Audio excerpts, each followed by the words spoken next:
Degree অর্জন করার জন্য হাসির নামের ভোলাভালা ছেলেটি ইউকে যাওয়ার প্ল্যানিং করে। তবে দুর্ভাগ্যবশত ইউকে যাওয়া তো দূরের কথা, উচ্চ মাধ্যমিকেই সে 3 সাবজেক্টে ফেল করে বসে। তাকে রেখে তার সকল বন্ধুরা ইউকে তো চলে যায়। 3 সাবজেক্টে ফেল করে হাসির একাই দেশে পড়ে রয়। লক্ষ্য তার একটাই, যে করেই হোক ইউকেতে তার যাওয়াই চাই। হারিয়ে যাওয়া অতীত, ছেলেবেলা, বন্ধুত্ব, ভালোবাসা, হাসি কান্না নিয়ে তৈরি ভাজাল 2 মুভির কাহিনী আজ আপনাদের সাথে শেয়ার করব, যার অর্থ হচ্ছে বেঁচে থাকা। সো ভিউয়ার্স, জলদি জলদি সাবস্ক্রাইব করে নিন। তো চলুন বেশি কথা না বাড়িয়ে শুরু করা যাক আজকের মুভির এক্সপ্লেনেশন। বাড়ির কর্তা মারা গিয়েছে, তাই আশেপাশের সকলেই তার জন্য সৃষ্টিকর্তার কাছে প্রার্থনা শুরু করেছে। এই হচ্ছে মৃত ব্যক্তির স্ত্রী, তিনি বর্তমানে গর্ভবতী। এই হচ্ছে তার বড় সন্তান হাসির, আর তার সাথে তার খুব ঘনিষ্ঠ বন্ধু এলিন। এলিনের মাও গর্ভবতী, তাই 2 বন্ধু মিলে তাদের ভাই হবে না বোন হবে এই বিষয়ে কথা বলছিল আর কি। 2 বন্ধুর ইচ্ছে যেন তাদের দুজনেরই ভাই হয়। হঠাৎ করেই এলিনের মায়ের চিৎকারের আওয়াজ শুনতে পাওয়া যায়। পাড়া প্রতিবেশীর সকলেই এগিয়ে আসে। আসলে এলিনের মায়ের লিভার পেন উঠেছে, তাই তাকে হসপিটালে নেয়ার জন্য সকলে মিলে ব্যবস্থাপনা শুরু করেছে। এসব কাণ্ড দেখে 2 বন্ধু বুঝে উঠতে পারে না কি ঘটতে চলেছে। এলিনের দাদিমা বলে, টেনশন নিও না, খুব দ্রুতই তোমার জন্য খুব সুন্দর একটা ভাই নিয়ে আসবে তারা। এই কথা শুনে হাসির তো খুব টেনশনে পড়ে যায়। না জানি তার মায়ের কখন ব্যথা শুরু হয়ে যাবে। অতিরিক্ত টেনশন না নিতে পেরে সে তার মায়ের কাছে গিয়ে জিজ্ঞেস করে বসে, আম্মু, আপনার ব্যথা কখন শুরু হবে? বুঝো ঠেলা, দিন আর রাত নেই, ঘুরে ফিরে ছেলে সব সময় এই একই প্রশ্ন করে। অবশেষে সেই অপেক্ষার প্রহর শেষ হয়। হঠাৎ করে হাসির ঘুম থেকে উঠে দেখে তার মায়ের ব্যথা উঠেছে। সে তো খুশির ঠেলায় এলিনকে ফোন করে এই খবরটা দিয়ে দেয়। পরদিন জানা যায় হাসিরের ভাই হয়েছে আর এলিনের বোন হয়েছে। এই বিষয়টা নিয়ে এলিনের খুব মন খারাপ, কারণ তার তো একটা ভাই হলো না।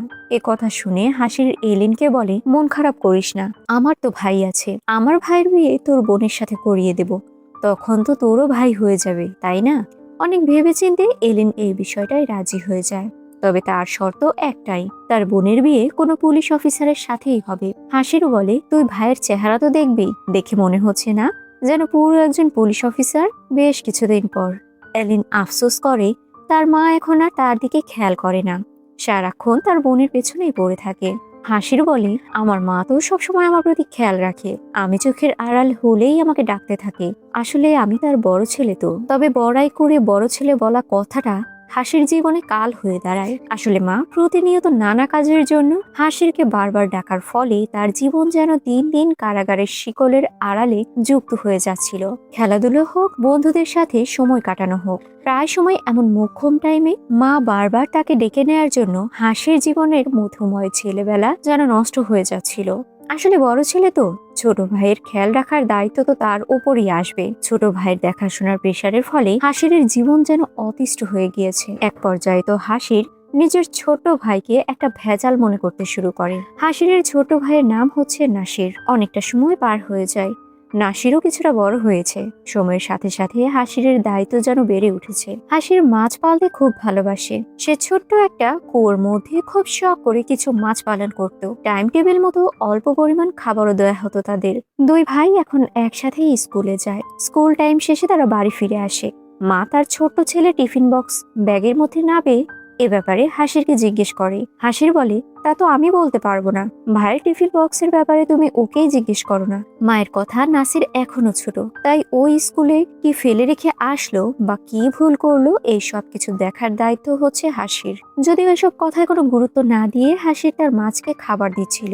কথা পাত্তা না দেওয়ার জন্য মায়ের মেজাজ গরম হয়ে যায়, তাই ছেলের হাত থেকে মাছের খাবারের কৌটোটা নিয়ে বলে, যতক্ষণ না ওই টিফিন বক্স তুমি এনে দিচ্ছ ততক্ষণ তুমি মাছের খাবার হাতে পাবে না। কথা বলেই মা মাছের খাবার নিয়ে চলে যায়। মন খারাপ করে এ ব্যাপারে ফোন আলাপের মাধ্যমে এলেনের সাথে হাসির কথোপকথন করতে শুরু করে। এলেনের সাথে এ ব্যাপারে শেয়ার করতেই 2 বন্ধু মিলে সেই রাতেই টিফিন বক্স খুঁজতে স্কুলের মধ্যে চলে যায়। সৌভাগ্যবশত তারা ক্লাসরুমের মধ্যেই টিফিন বক্সটি পেয়েও যায়। হাসির খুশিতে মায়ের কাছে টিফিন বক্স এনে দেয়। এরপর মাছের খাবারের কৌটোটা খুঁজতে শুরু করে। মা বলে, সারাদিন মাছকে খেতে দেয়া হয়নি তো, তাই আমি একেবারে কৌটোতে থাকা সকল খাবার পানিতে দিয়ে দিয়েছি। এ কথা শুনে হাসির কান্না করে বলে ওঠে, এই মাছগুলো একেবারে বেশি খাবার খেলেই মারা যাবে মা। এই বলেই সে দৌড়ে মাছের কাছে চলে যায়। দেখা যায় সত্যিই তো মাছগুলো একেবারে অতিরিক্ত খাবার খাওয়ার জন্য তাদের জীবন হারিয়ে ফেলেছে, যা দেখে হাসির কান্নায় ভেঙে পড়ে। ছেলের কান্না দেখে মায়েরও মন খারাপ হয়ে যায়। মা তাকে বোঝাতে গেলে ছেলের আগে মায়ের থেকে দূরে সরে যায়। আজ অনেকটা বছর পর হাসির আর নাসির অনেক বড় হয়ে গিয়েছে, তবে তাদের মধ্যে দা কুমড়োর মতো অবস্থা। কেউ যেন কাউকে সহ্যই করতে পারে না। সকালবেলায় দুজনের মধ্যে কথায় কথায় ঝগড়া লেগে যায়। মা এসে দুজনকে থামিয়ে রেগে বলে ওঠে, তোরা দুজন আমাকে শান্তিতে থাকতে দিবি না? আশা আর এলিনকে দেখ, তাদের কথা পর্যন্ত বাইরে থেকে শোনা যায় না। তখন আমরা ভালোবাসায় জর্জরিত দুই ভাই বোনকে দেখতে পাই, যারা কিনা সকাল সকাল মারামারি শুরু করেছে। মূলত বোনের লিপস্টিক ভাই তার গার্লফ্রেন্ডকে দিয়ে দেওয়ায় বোন রাগে তার ভাইয়ের শার্টই ছিঁড়ে ফেলেছে। যাক, দুই পক্ষকে কোনো মতে বুঝিয়ে শুনিয়ে স্কুলে পাঠানো হয়। এই হচ্ছে সানায়া, যে কিনা হাসিরের ক্রাশ। সে প্রতিদিন অপেক্ষা করে কোনো না কোনো একদিন সানায়া তাকে ঘুরে দেখবে। তবে বন্ধু এলিন বলে, ও তোকে দেখবে? তেমন কোনো ট্যালেন্ট আছে তোর মধ্যে? নিজের বেউজ্জিতে শুনে হাসির কিছুক্ষণ চুপ করে দাঁড়ায়। এরপরই স্পেশাল সাউন্ড দিয়ে সানায়াকে আশেপাশে তাকাতে বাধ্য করায়। আসলে এই সাউন্ডটা প্রায় সময় হাসির সানায়ের উদ্দেশ্যেই বারবার করে থাকতো। সানায়া বহুবার চেষ্টা করেও কে এই সাউন্ড করছে তা বুঝে উঠতে পারতো না। এভাবেই সময় চলতে থাকে। হাসির তার ভালোবাসার মানুষের পিছু করতে থাকে, তবে কখনোই মনের কথা প্রকাশ করতে পারে না। এলিন বলে, যদি ওর ভাই জানতে পারে তাহলে তোর চেহারা মেরে লাল করে দেবে। হাসির বলে, আমি একা মার খাবো কেন? তুইও তো আমার সাথে আছিস, তাই না?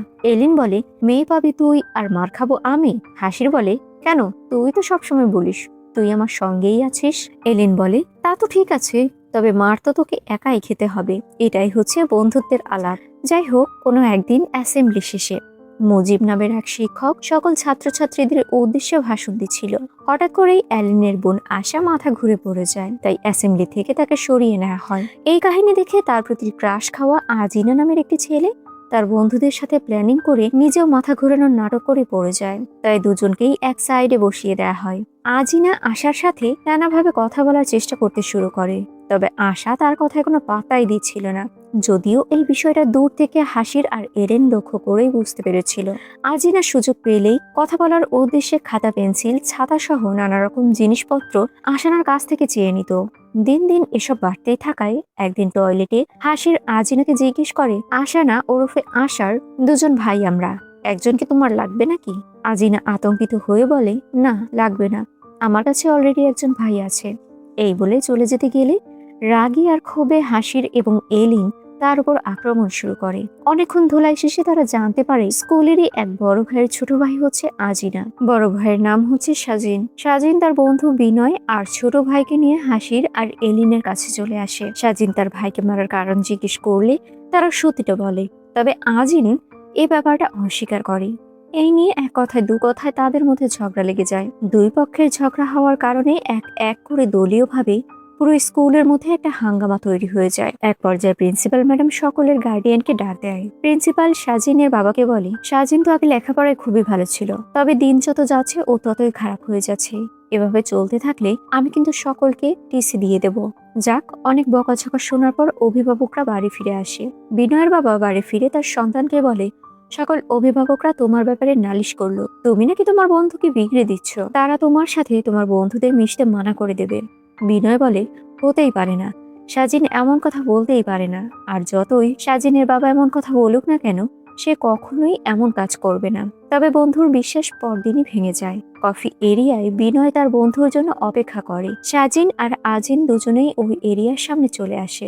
আজিন বিনয়ের কাছে গেলেও সাজিন তার বাবার কথা মতে নিজের পড়াশোনা নষ্ট না করতে বন্ধু বিনয়ের সঙ্গে কথা বলা বন্ধ করে দেয়।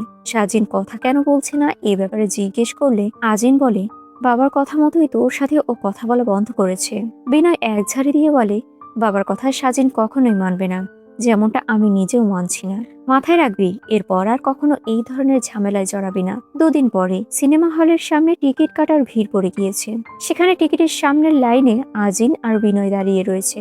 এ সময় তারা খেয়াল করে ভিড়ের মধ্যে অনেকটা দূরে হাসির আর এলেন টিকিটের জন্য অনেকের কাছে অনুরোধ করছে। তাই বিনয় এ ব্যাপারে আজিনের সাথে আলোচনা করে। দূর থেকে তারা চিৎকার করে বলে ওঠে, তোমাদের জন্য আমরা কি দুটো টিকিট রেখে দেব? হাসির এলিনের সাথে আলোচনা করে হ্যাঁ বলে।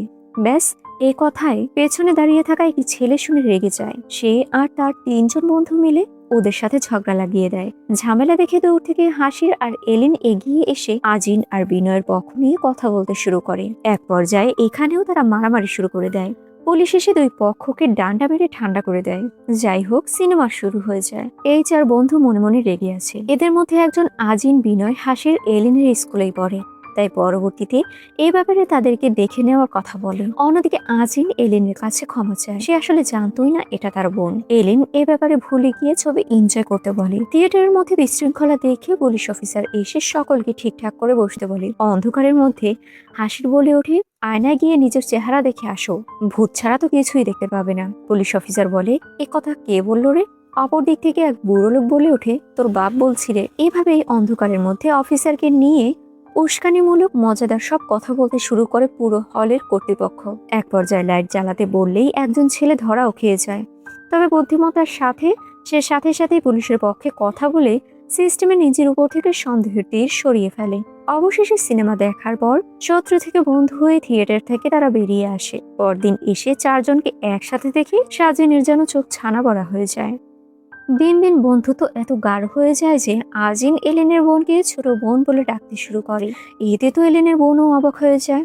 এদিকে আবার প্রতি মাসের কোনো একটা ডেটে সানার মা এসে তাকে বাড়ি নিয়ে যায়। এরপর পর 2 দিন তাকে দেখা যায় না কোথাও। এ বিষয়টা হাসির নজরে রেখেছে।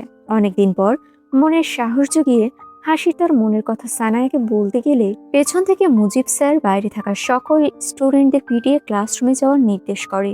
এমন পরিস্থিতি দেখে মনোজ স্যার মুজিব স্যারকে থামানোর চেষ্টা করে। আসলে এই মুজিব স্যার সবসময় স্টুডেন্টদের চুলের উপরে রাখার চেষ্টা করত। পান থেকে চুন ঘষলেই সকলকে পেটানো শুরু করত। ওইদিকে বন্ধুদের সাথে প্রায় সময় দাপট দেখাতে গিয়ে অন্য পক্ষের সাথে ঝগড়া লাগার জন্য বাড়িতে নানা ধরনের নালিশ আসতেই থাকতো।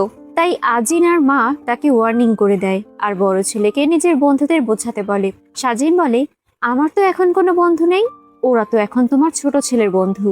যতই কথা আসুক না কেন এরা 4 বন্ধু একে অপরকে ছাড়তে নারাজ। বিনয়ের বাবাও বন্ধুত্বের এসব মজার সময় তাদের সাথে প্রায় সময় সামিল থাকতো। হাসি মজা মাস্তিতে তাদের দিনগুলো খুব ভালোই কাটছিল। বিনয়ের বাবা তার ছেলেকে নিয়ে খুবই টেনশনে ছিল, কারণ বাকি 3 জন পাশ করে গেলেও বিনয় কোনোভাবে পাশ করতে পারবে কিনা সে ব্যাপারে তার সন্দেহ রয়েছে। তবে বন্ধুরা তাকে কথা দেয় যেভাবেই হোক তাকে পাশ করিয়েই ছাড়বে। এদিকে সাজিনের বাড়িতে তার ক্রাশ এবং ক্রাশের বাবা এসেছে, যাকে দেখে সাজিন খুশিতে যেন আত্মহারা হয়ে গিয়েছে। কিন্তু দেখা যায় মেয়েটির বাবা পাওনা টাকা চাইতে সাজিনের বাবাকে নানা ধরনের অপমানজনক কথা বলতে শুরু করে। আসলে বাবা পাওনা টাকা দেওয়ার কথা বলে বারবার দিন তারিখ ঘুরিয়ে ফেলছে, তাই বাধ্য হয়ে লোকটি আজ সাজিনদের বাড়িতে চলে এসেছে। অবশেষে সাজিনের মা একটা ফিক্সড ডেট দিলে তারা সেই স্থান থেকে চলে যায়। এমন পরিস্থিতির জন্য সাজিনের মাথা যেন নিচু হয়ে যায়। রাতের বেলায় বাবা সাজিনকে বলে, এত মনোযোগ দিয়ে পড়াশোনা করে কি লাভ হলো?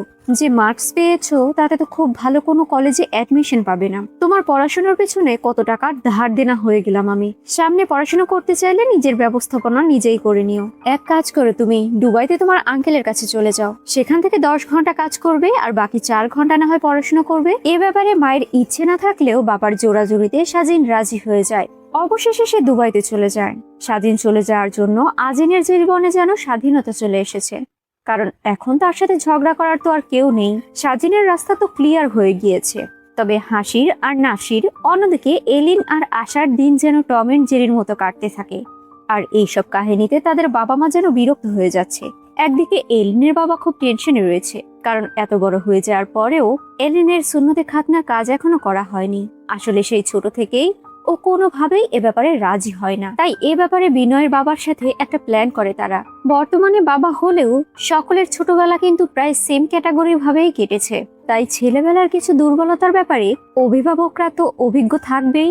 বিনয়ের বাবা প্ল্যানিং করে একটা সিডি প্লেয়ার নিজের বাড়িতে নিয়ে আসে, আর বন্ধুর বাড়িতে বিয়ের দায়িত্ব রয়েছে এই বলে তাকে 2 দিন বাইরে থাকতে হবে। ছেলেকে সঙ্গে যেতে বললে ছেলে মাথায় দুষ্টু প্ল্যান নিয়ে বলে, বর্তমানে আমার পড়াশোনার খুব চাপ রয়েছে, তাই আমি যেতে পারবো না। বাবা চোখের আড়াল হতেই ছেলে তার বন্ধুদের ফোন করে বলে, কালকে বাবা কিন্তু ঘরে থাকবে না, সকলকে বলে দিস। তবে বস, দেয়ালেরও কিন্তু কান আছে।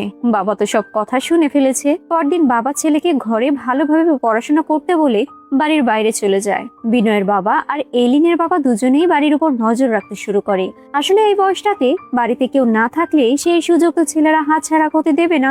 তাদের সম্পূর্ণ বিশ্বাস রয়েছে আজকে তারা সিডির ব্যবস্থাপনা করে বন্ধুরা মিলে ওইসব ভিডিও দেখবে। কিছুক্ষণের মধ্যেই দুই বন্ধু বড় বড় লাল পানির বোতল নিয়ে হাজির হয়ে যায়। আর পরক্ষণেই এলেন বাড়িতে তার গার্লফ্রেন্ড নিয়ে হাজির হয়ে যায়। এটা কোন জেনারেশন সেটা তো বুঝতে হবে। যা দেখে বাবাদের হাই ভোল্টেজ যেন শক লেগে যায়। ভেতরে ফুটতে শুরু হয়েছে আর বাইরে এলেনের বাবার লোকেরা এক এক করে বাড়ির ভেতরে ঢুকতে শুরু করেছে। বাড়িতে প্রবেশ করলে দেখা যায় তিন বন্ধু লাল পানি খেয়ে নেশায় যেন মাতোয়ারা হয়ে রয়েছে। আর ওইদিকে এলিন তার বেবির সাথে কেক কাটার জন্য প্রস্তুতি নিচ্ছে। এই সময় দরজায় কেউ কড়া নাড়লে রেগে দরজা খুলে সকলকে দেখে ভয়ে আটকে ওঠে এলিন। চোখের সামনেই টানাটানি শুরু হয়ে যায়। বাঁচার জন্য এলিন অনেক আকতি মিনতি করলেও কেউ তাকে বাঁচানোর জন্য সাহস দেখাতে পারে না। অবশেষে তার সুন্নতে খাতনার কাজ কমপ্লিট হয়ে যায়। আহা, সে কি কষ্ট আর চিৎকার! বন্ধুরা এসব দেখে শুনেও যেন নিরুপায়। তবে শেষমেশ একটা কাজ করেছে। তারা খুব ভালোভাবে সুন্নতি খাতনার আয়োজনে পেট ভরে মজাদার ভাবে খেয়েছে আর এই নিয়ে বন্ধুর সাথে মজা মাস্তিও করেছে। বেশ কিছুদিন পর একদিন স্কুলে মুজিব স্যার দুজন ছাত্রছাত্রীকে ফোন হাতে ধরে ফেলেন।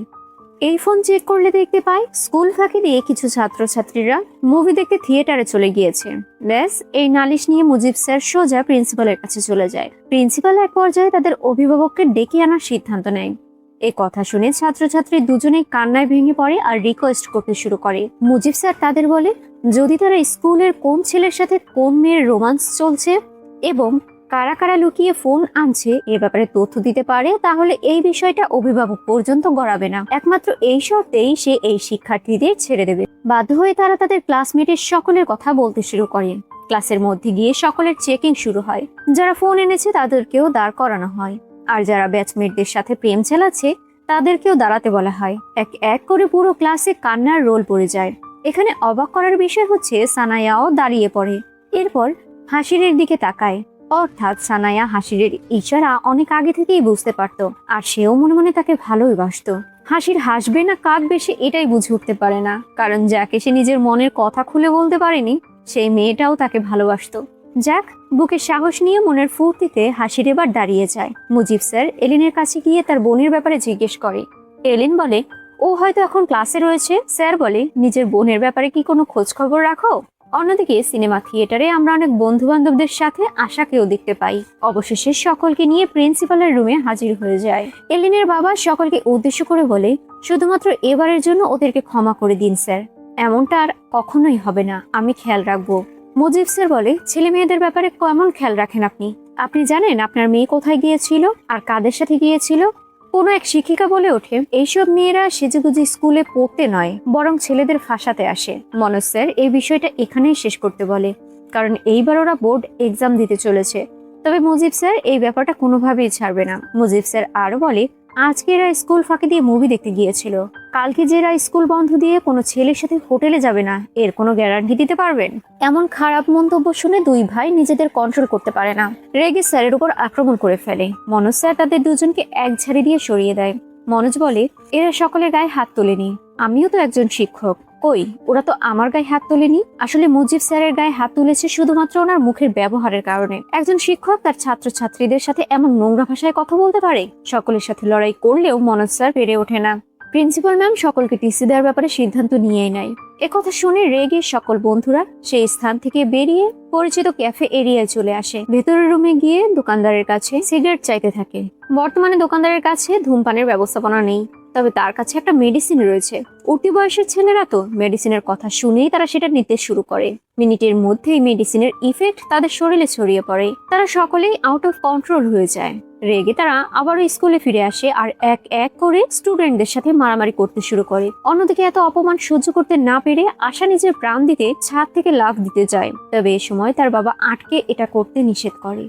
নিচে মারামারির পরিস্থিতি খারাপ হতে দেখে দ্রুত মনোজ স্যার এসে তাদেরকে সামলাতে গেলে পাল্টা আঘাতের ফলে সে নিজেই আহত হয়ে পড়ে যায়। ব্যাস, পুরো পরিস্থিতি ঘোলাটে হয়ে যায়। ইনকোয়ারি করতে পুলিশ অফিসার হাজির হয়ে যায়। প্রথমেই সে ক্যাফের দোকানদারকে চরমভাবে ধোলাই করে। এরপর বাচ্চাদের বলে এই কাহিনীর সূত্রপাত তো স্কুল থেকেই শুরু হয়েছে, তাই তো? তাই স্কুলেই তদন্ত করা যাক। পুরো স্কুলকে অফিসার ভালো করে তদন্ত করতে শুরু করে। বিশেষ করে ছেলেদের ওয়াশরুমে গিয়ে দেয়ালে থাকা নানা রকম লেখাগুলো পড়তে শুরু করে। পরবর্তীতে পুলিশ অফিসার, শিক্ষক আর অভিভাবকরা মিলে একটা মিটিং বসায়। শিক্ষকদের কথা একটাই, ছাত্রছাত্রীরা স্কুলে আসে পড়াশোনা করতে, আর শিক্ষকদের দায়িত্ব হচ্ছে তাদের সেই ব্যাপারে শিক্ষা প্রদান করা। এর বাইরে তাদের আর কিছুই হাতে নেই। পুলিশ অফিসার বলে শিক্ষার্থীদের নৈতিক শিক্ষাদান করাও শিক্ষকদেরই কাজ। বাচ্চাদের এত বছর ধরে আপনারা মারছেন, তাই বলে কি ওরা শুধরে গিয়েছে? কখনো কেউ জিজ্ঞেস করেছেন এরা এসব কেন করছে? আসলে অতীতে পুলিশ অফিসার যখন এলিনকে জিজ্ঞেস করে স্কুল শেষ করে বাসায় কি করতে, এলিন বলতো বাসায় গিয়ে আগে ফুটবল খেলতাম, কিন্তু এখন খেলি না। রাগের বশে বাবা একদিন ফুটবল কেটে দিয়েছে। প্রথমে মাঠে খেলতাম, তবে সেখানে নেতাদের বৈঠকখানা বসে গিয়েছে। এরপরে স্কুল গ্রাউন্ডে যাওয়ার সিদ্ধান্ত নিই, কিন্তু সেখানে ওই স্কুল বাস দিয়ে ভরে গিয়েছে। আসলে এই স্কুলে মুজিব স্যার ছেলেদের স্কুল মাঠে খেলতে দেখলেই পেটানো শুরু করতো। পুলিশ অফিসার রেগে বলে যেই বয়সে ওদের মাঠে খেলার কথা সেই বয়সে তোমরা মাঠ থেকে ওদের তাড়িয়ে দিচ্ছ। তাহলে বলো বাচ্চারা এখন কোথায় যাবে, কি করবে? হয় কোনো কোনায় গিয়ে ধোঁয়া টানবে, আর না হয় কোনো মাধ্যমে ওরা ওসব মেডিসিন প্রয়োগ করবে। প্রিন্সিপাল ক্যাফের দোকানদারকে বলে তুমি তোমার স্কুলের খুব ভালো ছাত্র ছিলে, তাহলে তুমি ভেতরে ভেতরে এমন কাজ করলে? অফিসার বলে আপনার কি মনে হয় চিৎকার করে বলবে যে হ্যালো অফিসার, আমার কাছে মেডিসিন আছে, আপনার কি লাগবে? এসব মানুষদের চেহারা দেখে তো খুব নরম স্বভাবের মনে হয়। আর মুজিব স্যার, আপনি একটু হাসুন তো, আপনার দাঁতে এমন লাল রঙের কি রয়েছে?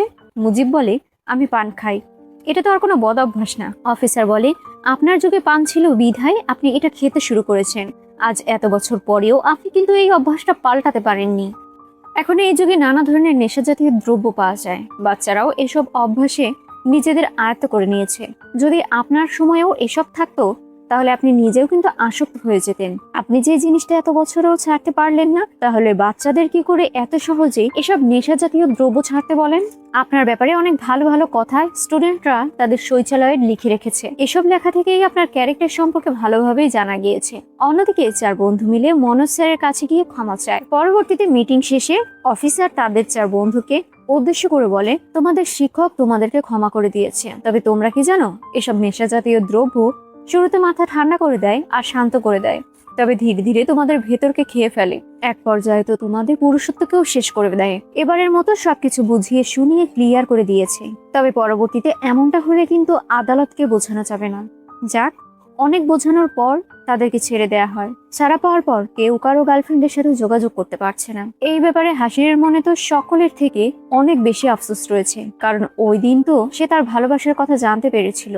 তবে এর পরেও সবকিছু এমনভাবে ওলটপালট হয়ে গেল যে তার সাথে যোগাযোগ করার কোনো মাধ্যমে খুঁজে পাওয়া গেল না। এদিকে সময়ের সাথে সাথে বাবা মারা নিজ নিজ ধর্ম অনুযায়ী সন্তানকে ভালো রাখতে আর বিপথে না যেতে দিতে দিন দিন নানা ধরনের প্রক্রিয়া শুরু করেছে, যেসব প্রক্রিয়া তাদের নিজেদের কাছেও কিছুটা বিরক্ত লাগছিল। তবে তাদেরও এসব মেনে নেওয়া ছাড়া আর কোনো উপায় ছিল না। একটা পর্যায়ে তাদের পরীক্ষার দিন ঘনিয়ে আসতে শুরু করে। যে যার মতো পড়াশোনা শুরু করেছে সকলেই পরীক্ষা দেয়। সময়ের সাথে সাথে রেজাল্টের দিনটাও চলে আসে। বাবা সকলের রেজাল্টের খুশির উদ্দেশ্যে পোস্টার ছাপাতে বেরিয়ে পড়েছে। সকল বন্ধু কনফিউশনে রয়েছে। হাসির খুব কনফিডেন্ট রয়েছে সে এবার পাশ করবেই। তার উদ্দেশ্য পাশ করে সে বিদেশে যাবে। বাকি বন্ধুরা পাশ করুক আর ফেল করুক এতে তার কিছুই যায় আসে না, কারণ পাশের ব্যাপারটা পরীক্ষার আগে তাদের ভাবা উচিত ছিল, তাদের বেশি বেশি করে পড়া উচিত ছিল। এমন কনফিডেন্টলি অনেক কথাই হাসির তার বন্ধু বান্ধবকে উদ্দেশ্য করে বলতে থাকে। এক বুক হতাশার নিঃশ্বাস ছেড়ে সকলেই যার যার রেজাল্ট চেক করতে শুরু করে। অবশেষে দেখা যায় বাকি 3 বন্ধু পাশ করলেও দুর্ভাগ্যবশত হাসির এই যাত্রায় 3 সাবজেক্টে ফেল করে যায়। ব্যাস কেল্লা ফতে। এবার বাকি 3 বন্ধু বিদেশে যাওয়ার স্বপ্ন দেখতে শুরু করে, আর হাসিরের স্বপ্ন ভেঙে চুরমার হয়ে যায়। এদিকে বিনয়ের বাবা ফোন করে বলে ফ্লেক্স ব্যানার রেডি হয়ে গিয়েছে, আমি কি এলাকায় লাগিয়ে দেব? বিনয় বলে বাবা আমরা 3 জন পাশ করেছি, তবে হাসির এবার ফেল করেছে। বাবা বলে কোনো ব্যাপার না, আমি একটা উপায় খুঁজে নেব। আর এই হচ্ছে উপায়, যা আপনারা দেখতেই পাচ্ছেন। হাসির অনেকটা ভেঙে পড়েছে। এদিকে ফেল করার জন্য হাসিরকে নানা ধরনের বাজে কথা বলা হচ্ছে। আসলে তার চাচাই এই ব্যাপারে অনেক কথা শুনিয়ে দেয়। মূলত ঘরের কর্তা যদি বেঁচে না থাকে, সুযোগ পেলেই মানুষ অনেক ধরনের কিন্তু কথা শোনায়, আর বাধ্য হয়ে এসব কথা কান পেতে মাথা নত করে শুনতে হয়। যাই হোক, হাসির তার বাকি 2 বন্ধুকে বিদেশে না যাওয়ার জন্য অনেক আকুতি মনোনীত করতে থাকে। তবে সকল বন্ধুরাই বিদেশে যাওয়ার জন্য প্রস্তুত। তাদের কথা এবার আমরা চলে যাই, তুই না হয় সামনের বছর পাশ করে তারপরে চলে আসিস। বিদেশে যাওয়ার জন্য দুই পক্ষেরই অনেক পরিমাণ টাকার প্রয়োজন। এলিন অনেক চিন্তা ভাবনা করে তার দাদিমার কথা মনে করে। পরদিন দাদিকে ফোন করে তাকে বাড়িতে নিয়ে আসে। দাদির কাছ থেকে অনেক রিকোয়েস্ট করে তার পরনের গয়না বিক্রি করে বিদেশে যাওয়ার ব্যবস্থাপনা করে ফেলে। এদিকে বিনয়ের বাবা নিজের সম্পত্তির জন্য তার ভাইয়ের কাছে গিয়েছে। আসলে অনেক বছর আগেই এই বাড়ি ছাড়া হয়েছিল বিনয়ের বাবা। নিজের স্ত্রীর চিকিৎসার খরচ চালানোর জন্য নিজের অংশের কিছু টাকা চাওয়ার দাবিতে তাদের মধ্যে ঝগড়া লেগে যায়। এরপরেই তার বড় ভাই তাকে বাড়ি থেকে বের করে দিয়েছিল আর কখনোই এ বাড়িতে আসতে মানা করেছিল। চিকিৎসার অভাবে তার স্ত্রী মারা যায়। আজ ছেলের জন্য বাবা আবারও মাথা নিচু করে সেই বাড়িতে এসেছে। তবে এবারও তার ভাই তাকে নানা ধরনের অপমানজনক কথা বলে। এক পর্যায়ে নিজের হিসাব না পেয়ে বিনয়ের বাবা এই স্থান থেকে মাথা নিচু করে চলে আসে। অন্যদিকে আজিনের বাবা আজিনকে তার ভাইয়ের কাছে পাঠানোর সিদ্ধান্ত নেয়। সাজিন তাকে সেই জায়গায় পাঠাতে নিষেধ করে। তবে বাবা এই বিষয়টা মানতে নারাজ। বাধ্য হয়ে ছেলে আবারও বাবার কথা মেনে নেয়। পরক্ষণেই আজিন চলে যায়। এদিকে বাকি দুই বন্ধুর জন্য হাসি নিজের হাতে আচার বানিয়েছে। তার কথা এই খাবার তারা 1 বছর পর্যন্ত খাবে। এর পরের বছরেই তো সে চলে যাবে তাদের কাছে। আজিন চলে গেলে বন্ধুরা ভাবে নতুন জায়গায় নতুন বন্ধুদের সাথে হয়তো আজিন ভালোই সময় কাটাচ্ছে। তবে বিদেশে দেখা যাচ্ছে আজিন যেখানে গিয়েছে সেখানে তার বাবার বয়সী লোকেরা রয়েছে। অতএব এদের সাথে তো ফ্রিলি কথা বলা সম্ভবই না। কলেজেও দেখা যায় সেম অবস্থা। এখানে কোনো ফরেনার নেই, বরং সেই ইন্ডিয়ানরাই রয়েছে। এসব দেখে আজিনের মন পুরোপুরি ভেঙে যায়। দেশ থেকে এবার এই দুই বন্ধুর বিদায় নেয়ার পালা। 3 বন্ধু একে অপরকে জড়িয়ে ধরে, এরপর বিদায় জানায়। তবে ফ্লাইট চলে যাওয়ার আগ মুহূর্তে হাসিরকে তারা ফোন করে একটু গেটের কাছে আসতে বলে। হাসির মনে মনে খুশি হয়ে যায়। সেভাবে হয়তো তার বন্ধুরা তাকে একবার শেষবারের মতো দেখতে চাচ্ছে আর হয়তো ঘড়ি বা সানগ্লাস দিয়ে তাকে স্মরণ করে রাখার জন্য চেষ্টা করবে। তবে দেখা যায় তার বানানো আচারই তাকে ফেরত দিয়ে যাচ্ছে। আসলে লাগে যে ওজন অতিরিক্ত হয়ে গিয়েছে, তাই কিছু একটা তো রেখে যেতেই হবে, সেই জন্যই খাবারটা রেখে যাচ্ছে। এমন পরিস্থিতিতে হাসির আবারও ভেঙে পড়ে। অন্যদিকে বিদেশে ল্যান্ড করার পর দুই বন্ধু একে অপরকে শেষবারের মতো গলা জড়িয়ে ধরে। তাদের বিশ্বাস খুব দ্রুতই তারা পড়াশোনার পাশাপাশি কোনো একটা নতুন কাজ খুঁজে নেবে। বেশ কয়েকদিন কেটে যায়। ভালো রেজাল্টের জন্য এবার হাসির একটা কোচিং সেন্টারে ভর্তি হয়। ম্যাজিক্যাল ভাবে হুট করেই সেখানে সানায়াকে দেখতে পায়। ক্লাসের মধ্যেই চিৎকার করে তাকে ডাকতে শুরু করে। স্যার তাকে এক ঝাড়ি দিয়ে বসিয়ে দেয়। কোনো মতে ক্লাস টাইমিং শেষ করে আবারও সে তার প্রেমিকাকে খুঁজতে শুরু করে। এক পর্যায়ে দেখতে পেলে তাকে ডাকতে শুরু করে। তবে এত মানুষের ভিড়ে মেয়েটি তার ডাক শুনতে পায় না। অবশেষে সেই ভালোবাসার টেকনিক প্রয়োগ করে। ব্যাস, বান্দা সেখানেই হাসিরকে খুঁজতে শুরু করে। যাক, তাদের দুজনের দেখা হয়ে যায়। হাসির সানায়াকে বলে, তুমি কোথায় চলে গিয়েছিলে? যদি জানতাম তুমি আমাকে ভালোবাসো তাহলে আমি এসব ভেজালে জড়াতামই না। তবে উপরওয়ালার কি খেল দেখেছো? আমি তো কখনো ভাবতেই পারিনি আমি তোমাকে এখানে পাবো। সানায়া বলে, আমি তো এখানে বাচ্চাদের পড়াতে আসি, তাতে তোমার কি? যাও ভালো মতো পড়াশোনা করো, আর এবার যে কোনো ভাবেই হোক তুমি পাশ করো। এ কথা বলে সানায়া চলে যায়। বিদেশে এলিন আর বিনয় পার্ট টাইম জবের জন্য চেষ্টা চালাতে থাকে। তবে সেই দেশে কোনো ইন্ডিয়ানদের চাকরি দিতে নারাজ কর্তৃপক্ষরা।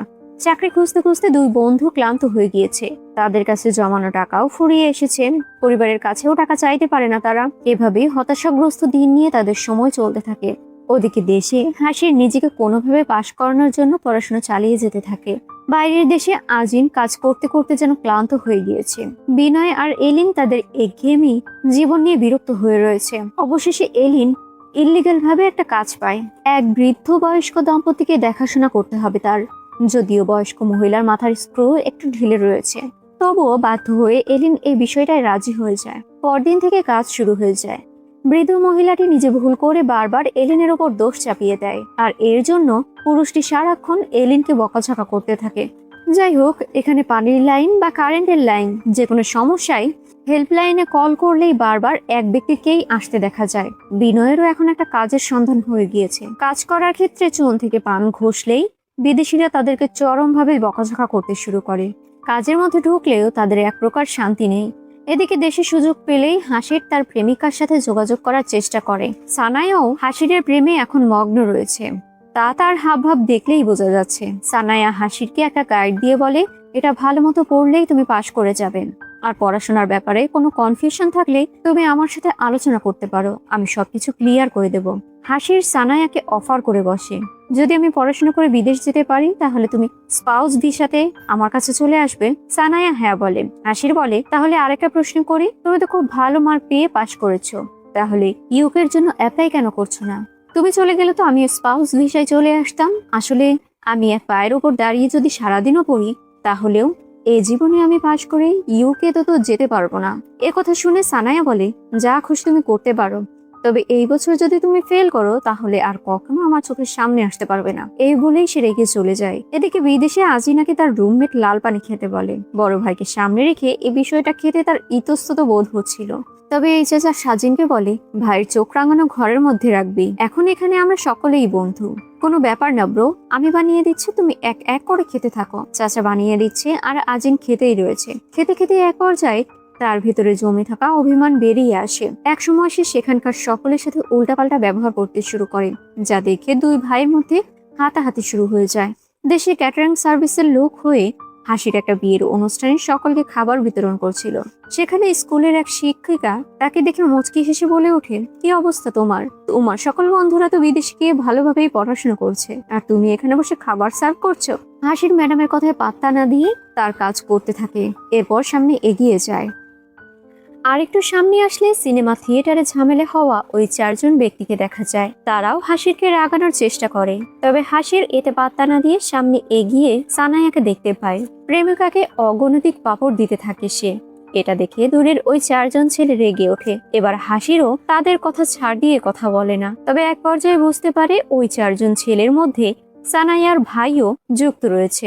তখন বুঝে আর কোনো লাভ হয় না, কারণ তারা চারজনে মিলে হাসিরের ওপর আক্রমণ শুরু করে, তবে পাল্টা আঘাতও তাদের করা হয়। এই বিষয় নিয়ে বাইরে গিয়ে সানায়া হাসিরের ওপর রাগ ঝাড়তে থাকে। এ সময় বিনয় ফোন করে বলে, ফোনের মাধ্যমে জানতে পারলাম আব্বুর শরীরটা খুব একটা ভালো নেই, সরকারি হসপিটালে ভর্তি করানো হয়েছে, তুই একটু গিয়ে দেখতে পারবি? হাসির দ্রুত হসপিটালে চলে যায়। জানা যায় বিনয়ের বাবার লিভার সিরোসিস হয়েছে, বর্তমানে পরিস্থিতি খুবই ভয়াবহ। এ সময় আবারও বিনয় ফোন করলে হাসির তাকে সবকিছু স্বাভাবিক রয়েছে এ ব্যাপারে বলে। মিথ্যে ভরসা দিয়ে ফোনটা কেটে দেয়। এই মুহূর্তে আশা ফোন করে এমার্জেন্সিতে তাদের বাড়িতে আসতে বলে। হাসির দ্রুত রওনা করে। মাঝপথে তার ছোট ভাই ফোন করে দ্রুত গাড়ি নিয়ে আসতে বলে। এই গাড়িতে নাকি তার এমার্জেন্সি কিছু জিনিসপত্র রয়েছে। হাসির নিজের কাজ শেষ করে বাড়ি ফিরে গাড়ি দেওয়ার কথা বলে। অ্যালিনের বাড়িতে গেলে দেখতে পায় তার বাবা আহত অবস্থায় রয়েছে।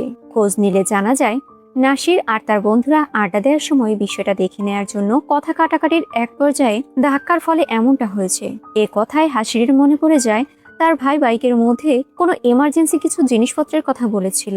তাই সে বাইকের ডিকিটা চেক করলে তার মধ্যে নেশা জাতীয় দ্রব্য পায়। বাড়ি ফিরে ভাইকে এ ব্যাপারে জিজ্ঞেস করতে শুরু করে। এ ব্যাপারে ভাইকে বোঝাতে থাকে। এ সময় দরজায় কেউ কড়া নাড়লে দরজা খুলে দেখা যায় পুলিশ এসেছে। পুরো ঘর তল্লাশি করে নেশা জাতীয় দ্রব্য তারা পেয়ে যায়। এবার পুলিশ জিজ্ঞাসাবাদ শুরু করে, এই কাহিনী কে করেছে। ছোট ভাই ভয়ে বড় ভাইয়ের আড়ালে চলে যায়। ভাইয়ের জীবন বাঁচাতে বড় ভাই সব দোষ নিজের ওপর নিয়ে নেয়, তাই তো পুলিশ তাকে গ্রেফতার করে। পরদিন এলিনের বাবা তাকে ছাড়িয়ে নেয়। এরই মধ্যে বিনয়ের বাবা মারা যায়। দুই বন্ধু ফোন আলাপের মাধ্যমে কান্নায় ভেঙে পড়েছে। বিনয় তার বাবার মরা মুখটা আর দেখতে পারবে না, সে দেখতে চাচ্ছেও না, কারণ তার স্মৃতিতে থাকা হাসি ভরা মুখ নিয়ে সে আজীবন বেঁচে থাকতে চায়। যেহেতু ছেলে আসবে না, তাই অন্তিম সৎকার কে করবে? পাশে থেকে চাচা বলে ওঠে, এই ছেলেটা না যে কিনা বিনয়ের বন্ধু, ওই এই কাজটা করবে। চাচা আরো বলে, ছোট ভাইয়ের সাথে ঝগড়া করো না। আমি আর আমার ছোট ভাই অনেক ঝগড়া করতাম, সময়ের সাথে সাথে ঝগড়ার ধরনটা পাল্টে যায়। ছোটবেলা থেকে বিনয়ের বাবার সাথে ছোটখাটো কারণে আমি ঝগড়া করতাম। বড় হওয়ার সাথে সাথে এই ঝগড়াটা সম্পত্তির টাকা নিয়ে শুরু হলো। ভেবেছিলাম কোনো একদিন একসাথে বসে মিটমাট করে নেব, কিন্তু কখনো ভাবতে পারিনি ও এইভাবে চলে যাবে। এই বলে কান্নায় ভেঙে পড়ে। এই খবরে সকল বন্ধুরা মনমারা হয়ে রয়েছে। কয়েকদিনের মধ্যেই বিনয়ের শরীরও খুব খারাপ হয়ে যায়। হঠাৎ করে একদিন প্রচুর পরিমাণে জ্বর ওঠে। রাতের বেলা এলিন ফোন দিলে এ ব্যাপারে জানতে পারে। বিনয়ের কাছে ওষুধ না থাকায় সে ওষুধ খেতে পারছে না। এ কথা শুনে বিনয়কে রেস্ট করতে বলে ওষুধের ব্যবস্থাপনা করার চেষ্টা করে। এ সময় এলিনের ফোনে বাড়ি থেকে ফোন কল আসে। জানা যায় আশার স্কলারশিপ পেয়েছে। এখন এর জন্য তো সামনে আরো টাকার প্রয়োজন। অ্যালিন এ ব্যাপারে পরে কথা বলবে বলে ফোনটা রেখে দেয়। এদিকে দেশে হাসির মামা এসে আবারও গতকাল রাতের ঘটনা নিয়ে পুরুচিপূর্ণ কথা বলতে শুরু করে। অন্যদিকে বিনয় ডাক্তার দেখাতে হসপিটালে গিয়েছিল, তবে আজ সেখানে ডক্টর ছিল না। এলিন তাকে সাহায্য করতে নিজের শহরে ওষুধ খোঁজার চেষ্টা করে।